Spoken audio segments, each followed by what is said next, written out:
Vou começar agora o conjunto de videoaulas sobre progressões geométricas, que na verdade se parece muito com o estudo das progressões aritméticas. O que muda é o entendimento, a definição e o como vai se relacionar, como vão funcionar algumas das propriedades aí dessas sequências que chamamos de progressões geométricas. Então, uma progressão geométrica é uma sequência de números reais em que o quociente entre cada termo e o seu anterior a partir do segundo é uma constante Q denominada razão. O que significa o quociente entre cada termo e o seu anterior? Se eu pegar qualquer termo da da PG, que é a progressão geométrica, nós abreviamos para PG. Se eu pegar qualquer um dos termos de uma PG e dividir pelo antecessor dele, ou seja, o anterior dele, vai dar sempre o mesmo valor. 9 por 3 dá 3, 27 por 9 dá 3, 81 por 27 dá 3, 243 por 27 dá 3. Esse tipo de progressão, onde isso acontece, lembrando que diferente das progressões aritméticas, aqui eu estou dividindo e não subtraindo, é o que nós vamos chamar de progressão geométrica. E isso acontece, dizendo de uma outra forma, que a partir do primeiro termo, cada elemento da progressão geométrica vai ser gerado multiplicando o anterior por um valor chamado de razão. Você pode pensar, indo para frente eu estou multiplicando, quando você vem voltando você está dividindo. Então, ó, do 1 para frente, eu estou sempre multiplicando os elementos por 3. Observa que 1 vezes 3 dá 3, 3 vezes 3 dá 9, 9 vezes 3 dá 27, 27 vezes 3 dá 81. E para encontrar esse valor, qual é esse valor que é a razão de uma PG, basta dividir um termo pelo seu anterior dentro da PG. 27 por 9 dá 3, 9 por 3 dá 3, 3 por 1 dá 3. Essa PG aqui, então, é a PG que tem o primeiro termo 1 e a razão que agora nós vamos usar a letra Q para a razão Q de quociente 3. Se você observar para essa segunda PG aqui, quando eu pego 9 por 27 e divido para encontrar a razão, na verdade, se eu jogar isso aqui para fração irredutível, está dando 1/3. Se eu simplificar por 3, dividir 9 e 27 por 3. Se eu fosse calcular a razão usando outros dois elementos, por exemplo, o 3 e o 9, a razão seria 3 nonos, que se eu simplificar também dá 1/3. Ou seja, a razão dessa PG aqui é 1/3 e o primeiro termo dela, o A1 dela, é 27. Aqui, na letra C, se eu pegar menos 4 por 2 dá menos 2, 8 por menos 4 dá menos 2, menos 16 dividido por menos 8 dá menos 2, ou seja, a razão dessa PG aqui é menos 2. Então ela tem o primeiro termo 2 e a razão menos 2. E a última aqui, se eu dividir 2 por 2 dá 1, 2 por 2 dá 1, 2 por 2 dá 1. Ela tem todos os elementos sendo iguais a 2 e quando eu divido está dando 1 sempre. Ou seja, o primeiro termo é igual a 1, perdão, é igual a 2 e a razão é igual a 1. Dá para observar que nesse primeiro caso aqui a PG é crescente. No segundo caso ela é decrescente, os valores estão caindo. Nesse terceiro caso aqui, vai acontecer com as PGs um tipo de PG que não tem lá nas PAs, não tem igual nas progressões aritméticas, que são essas PGs alternadas, que você pode ver que o sinal negativo dela fica alternando. Então, isso daqui é uma PG alternada. E, para finalizar, assim como existiam nas PAs, você tem a PG constante. Quando que acontece cada um desses casos? A PG crescente ela vai acontecer sempre que a razão for maior que zero, ou seja, a razão positiva. E a PG alternada vai acontecer sempre que a razão for menor que zero. Mas e a decrescente? Ela vai acontecer quando a razão for um número racional, uma fração entre 0 e 1. Quando for 1/3, 1/2, 4/5, valores desse tipo, entre 0 e 1, vai me dar PG alternada, ou seja, o Q, perdão, vai me dar PG decrescente. O Q está entre 0 e 1. E as constantes acontecem quando a razão é exatamente igual a 1. Assim como fizemos para as PAs... Ah, tá, perdão, só finalizando aqui uma coisa que eu deixei. Então, a PG, eu posso criar um termo, uma ideia geral para ela. Porque eu estou gerando a PG sempre que eu pego o A2 divido pelo A1, ou o A3 divido pelo A2, ou o A4 divido pelo A3. Então eu estou sempre pegando um AN e divido pelo antecessor dele, que é o AN-1. O cara dividido pelo antecessor dele. Seguindo, assim como fizemos para a PA, igual eu estava começando a falar, eu também vou conseguir gerar, então também pode ser demonstrado uma fórmula que serve para encontrar qualquer termo da PG, que é chamado de termo geral da PG, ou lei de formação da PG, que é aquela expressão que representa todos os termos da PG.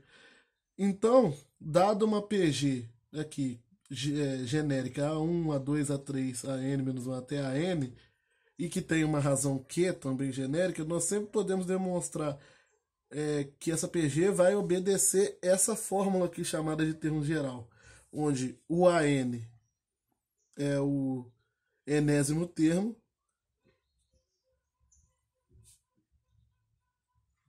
o A1 é o primeiro termo,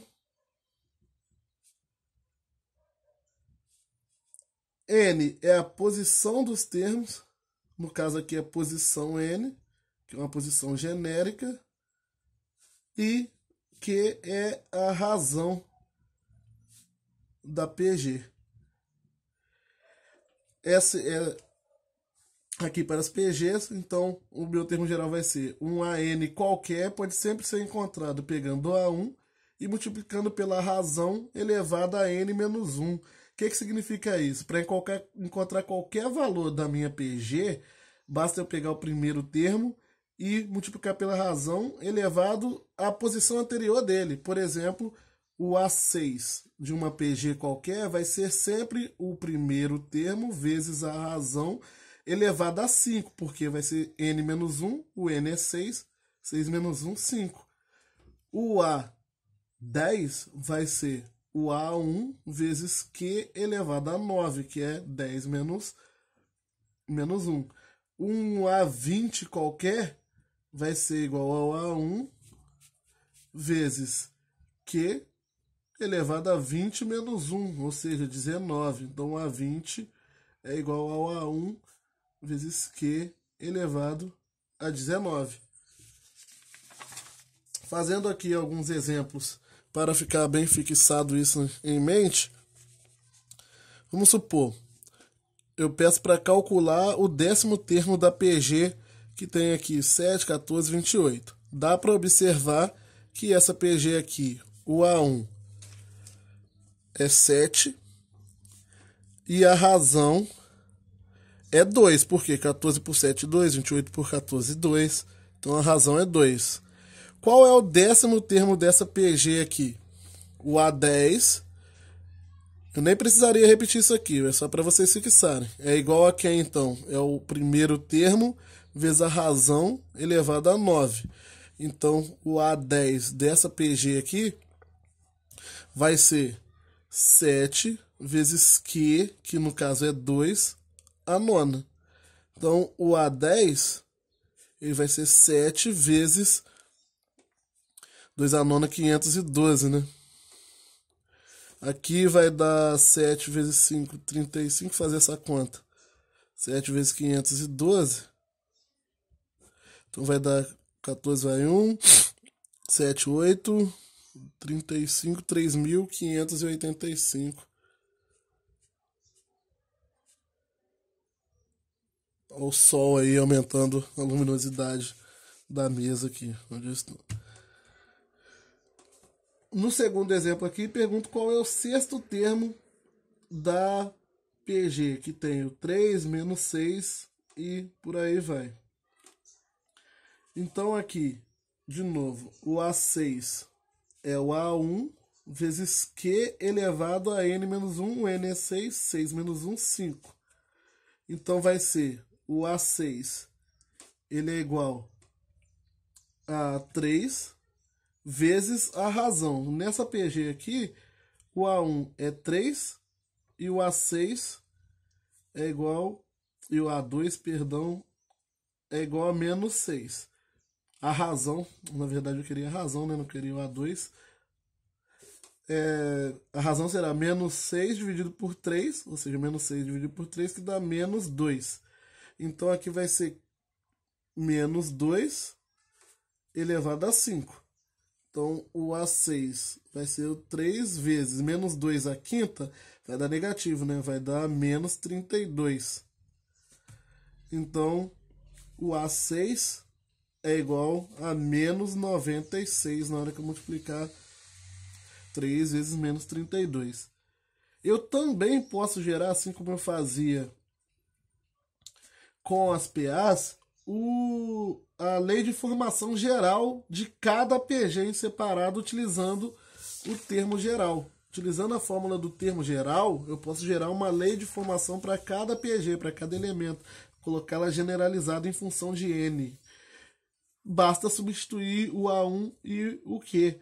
Então, qualquer AN para essa PG aqui, ele poderá ser encontrado pegando o primeiro termo 7 vezes Q elevado...